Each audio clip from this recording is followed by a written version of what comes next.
মৃত্যু তোমার চোখের নড়াচড়া বন্ধ করে দিবে, মৃত্যু তোমার কানের শ্রবণ শক্তি স্তব্ধ করে দিবে, মৃত্যু তোমার ঠোঁটের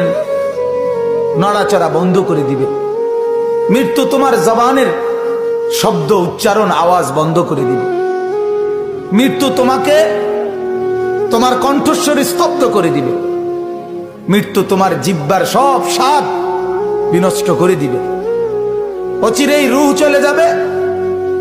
আর কিছুই থাকবে না তোমার, না কানের শ্রবণ শক্তি, না নাকের ঘ্রাণ শক্তি, না চোখের দৃষ্টি শক্তি, না চামড়ার অনুভব শক্তি, না পায়ের চলার শক্তি, না কল্পনার বিবেকের দিমাগের চিন্তা ফিকিরের শক্তি, কিচ্ছু থাকবে না। আল্লাহর নবী এটাই বলছেন, সব কিছু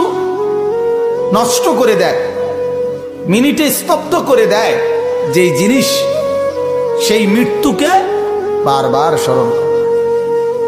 বারবার স্মরণ করো, বারবার স্মরণ করো।